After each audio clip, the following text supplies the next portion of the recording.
Hello everyone, welcome back to your channel and I hope कि आप बहुत अच्छे होंगे। सो माय डियर फ्रेंड्स, आज की क्लास में हम डिस्कस करेंगे बीसीएनएफ के बारे में, जो कि आती है थर्ड नॉर्मल फॉर्म के बाद, बॉयज कोड नॉर्मल फॉर्म जिसको बोलते हैं। BCNF boys code normal form. तो जब हम जैसे हमने कल डिस्कस किया था कि जब भी हम हाईएस्ट नॉर्मल फॉर्म निकालते हैं किसी भी फंक्शन किसी भी रिलेशन की, तो उसके लिए हम सबसे पहले first normal form, second normal form, third normal form ऐसे चेक करते हैं। उसके बाद हम चेक करेंगे, थर्ड के बाद आती है फोर्थ, ये सॉरी बीसीएनएफ। बीसीएनएफ के बाद फोर्थ और देन फिफ्थ। ठीक है। तो बीसीएनएफ जब हम चेक करेंगे तो उसके लिए सबसे पहले कोई भी रिलेशन हमारा बीसीएनएफ में कब होगा, जब सबसे पहले तो वो थर्ड नॉर्मल फॉर्म में होना चाहिए। ठीक है। और उसके बाद जितने भी एवरी फंक्शनल डिपेंडेंसी होगी वो सुपर की होनी चाहिए। मतलब जो हमने प्राइम एट्रीब्यूट निकाले थे, जैसे हमने कल का जो एग्जांपल लिया था उसमें हमने जो कैंडिडेट की निकाली थी, prime attribute non prime attribute निकाले थे, तो उसके अंदर लेफ्ट हैंड साइड में हमारा क्या आ रहा था, कोई भी प्राइम एट्रीब्यूट आ रहा है। ठीक है। जैसे थर्ड नॉर्मल फॉर्म में क्या था कि नॉन प्राइम एट्रीब्यूट को नॉन प्राइम एट्रीब्यूट जो है वो डिटरमाइन नहीं कर सकता, वो इनवैलिड है। अगर वो डिटरमाइन कर रहा है तो वहां पे ट्रांजिटिव डिपेंडेंसी हो जाएगी, जो कि थर्ड नॉर्मल फॉर्म में नहीं होती है। ठीक है। तो इसके लिए अब यहाँ पे ये तो इनवैलिड हो जाएगा, लेकिन प्राइम एट्रीब्यूट है अगर कोई भी और उसको वो प्राइम एट्रीब्यूट को अगर डिटरमाइन कर रहा है तो ये वैलिड है। इस टाइप से चल चल गया था। लेकिन ये जो बीसीएनएफ है ये क्या कहता है कि जो लेफ्ट हैंड साइड है, मतलब जो प्राइम एट्रीब्यूट को डिटरमाइन कर रहा है, या प्राइम एट्रीब्यूट किसी नॉन प्राइम एट्रीब्यूट को डिटरमाइन कर रहा है, तो उसके लिए ये प्राइम एट्रीब्यूट जो है ना, यहाँ पे कैंडिडेट की या फिर इट मस्ट बी सुपर की, तो सुपर की या कैंडिडेट की ही होनी चाहिए वो। मतलब जो लेफ्ट हैंड साइड वाला जो हमारा प्राइम एट्रीब्यूट होगा, जो भी होगा, मतलब लेफ्ट हैंड साइड वाला जो पार्ट है वो हमारा कैंडिडेट की या सुपर की होना चाहिए।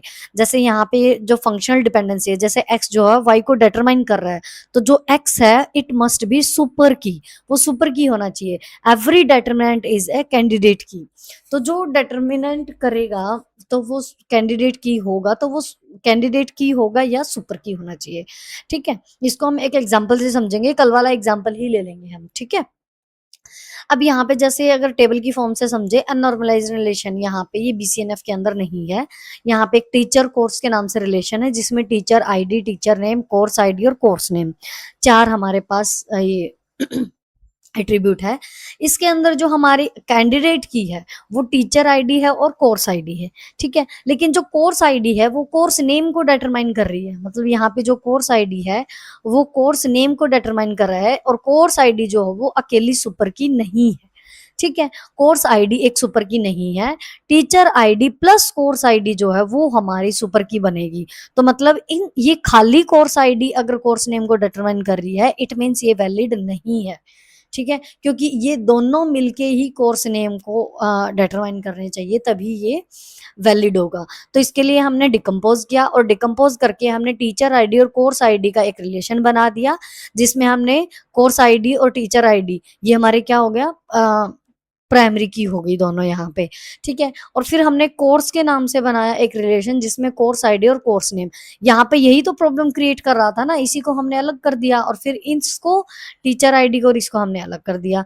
ठीक है। तो इससे क्या होगा, अब जो कोर्स आईडी है वो भले ही कोर्स नेम को डिटरमाइन करे, कोई प्रॉब्लम नहीं है, क्योंकि यहाँ पे ये प्राइमरी की है। ठीक है।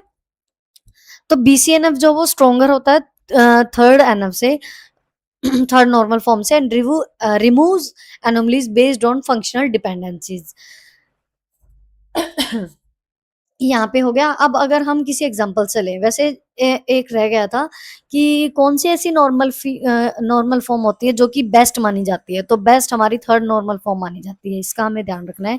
ये क्वेश्चन आया था एक एडिक्वेट वर्ड करके, कि कौन सी नॉर्मल फॉर्म ऐसी होती है जो बेस्ट मानी जाती है या इनफ होती है, तो वो थर्ड नॉर्मल फॉर्म थी।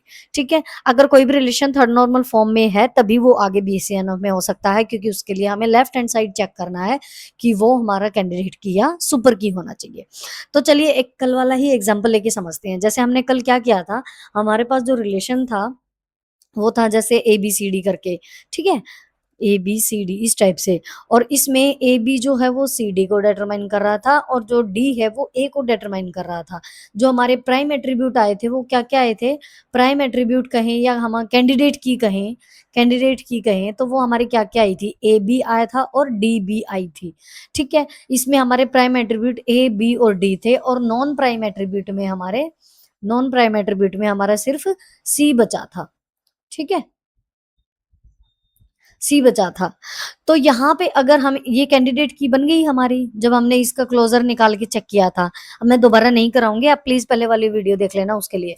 ओके, अब यहाँ पे ये दोनों हमारे कैंडिडेट की हो गई। अब यहाँ पे अगर हम चेक करते हैं तो ए बी जो वो सी डी को डिटरमाइन कर रहा है, तो ए बी जो वो कैंडिडेट की है, तो मतलब ये वाला जो है हमारा डिटरमाइन कर रहा है वो वैलिड है। लेकिन यहाँ पे देखो ये जो ए है वो प्राइम एट्रीब्यूट है, नो प्रॉब्लम। लेकिन यहाँ पे लेफ्ट हैंड साइड में हमारे पास कैंडिडेट की नहीं है, ये भी प्राइम एट्रीब्यूट है।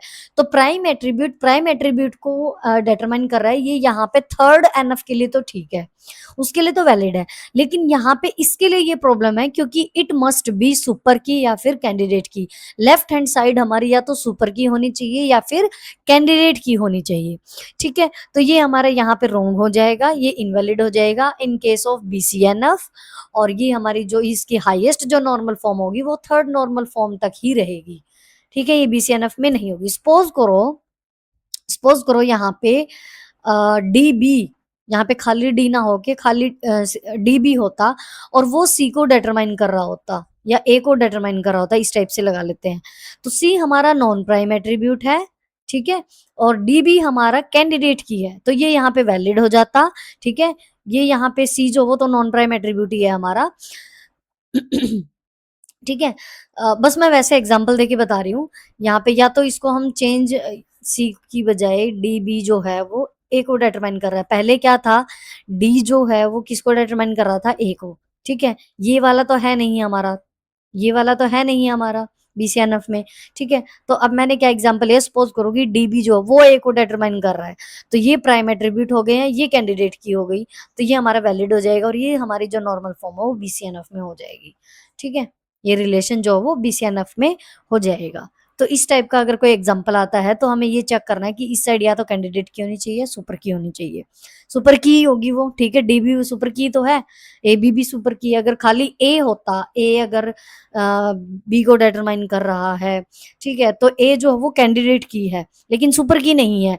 लेकिन सपोज दूसरा है हमारा डी बी जो है वो ए को डिटरमाइन कर रहा है लेकिन डी बी हमारा सुपर की है, तो ठीक है, लेफ्ट हैंड साइड हमारा क्या है, सुपर की है, तो ये हमारा वैलिड हो जाएगा। तो ये मैंने वैसे एग्जांपल लेके बताया है। तो बीसीएनएफ के लिए यही था कि मतलब बॉयज कोड नॉर्मल फॉर्म में क्या होता है, इसी का एक तो थर्ड नॉर्मल फॉर्म में होना चाहिए, दूसरा जो लेफ्ट हैंड साइड है अगर एक्स वाई को डिटरमाइन कर रहा है तो एक्स शुड बी सुपर की, कैंडिडेट की है सुपर की होना चाहिए हमारा, कैंडिडेट की प्लस सुपर की अगर हम कहें। ठीक है, तो ये हमारा बीसीएनएफ था। तो आज के लिए बस इतना ही। हम कल की क्लास में डिस्कस करेंगे, जो हमारा फोर्थ और फिफ्थ रहेगा उनको इकट्ठे साथ में कर लेंगे। एक हमारा फोर्थ नॉर्मल फॉर्म रहेगा, एक फिफ्थ रह गया। ठीक है, ये हम करेंगे, तो वो हम कल की क्लास में डिस्कस करेंगे। अगर आपको पसंद आई है वीडियो तो प्लीज़ लाइक शेयर कमेंट ज़रूर करना, अपने फ्रेंड्स के साथ शेयर करना और चैनल सब्सक्राइब कर लेना अगर आपने अभी तक नहीं किया है। प्रीवियस ईयर क्वेश्चंस भी हम प्रैक्टिस क्वेश्चंस करेंगे, पहले एक बार हमारे टॉपिक कवर हो जाते हैं। So thank you so much everyone, have a nice day, take care.